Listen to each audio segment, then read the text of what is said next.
अस्सलामुअलैकुम। एक वक्त था कि जो अदालती निज़ाम हुआ करता था, निज़ाम तो खैर अभी भी पुराना ही चल रहा है, लेकिन जो सहूलियात की अगर बात करें तो काफ़ी कम हुआ करती थी लिटिगेंट्स को लेके, साइलिन को लेके, जब वो अपने मुकदमे पे आया करते थे।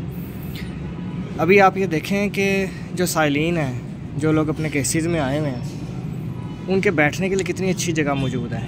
ये जो आपको वाइट कलर का कवर नज़र आ रहा है, तंबू सा, इसके नीचे कैफेटेरिया बना हुआ है और सिटिंग प्लेस है कि वहाँ पे जाके लिटिगेंट्स जो है बैठ सकते हैं, अपने केसेस वगैरह को डिस्कस कर सकते हैं। अगर कोई केस वेटिंग में पड़ा है तो बजाय खड़े होने के बड़े आराम से बैठ सकते हैं। इसी तरीके से ये पार्किंग है जिसके ऊपर बड़ा अच्छा कवर है, और ये दरख्त देखें आप, ग्रीनरी देख सकते हैं, कितनी अच्छी ग्रीनरी है।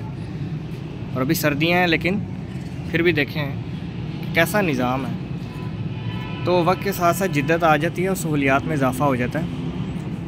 कोर्ट्स के सिस्टम से जहाँ मुझे थोड़े बहुत अख्तिलाफ़ात हैं, लेकिन वहाँ पे अप्रिशिएट भी करना चाहिए कि ये एक अच्छी चीज़ है। लोगों को अब खड़ा नहीं होना पड़ता, लोग आराम से सीटों पे बैठ जाते हैं। मैं अभी आपको नीचे जाके भी दिखाता हूँ।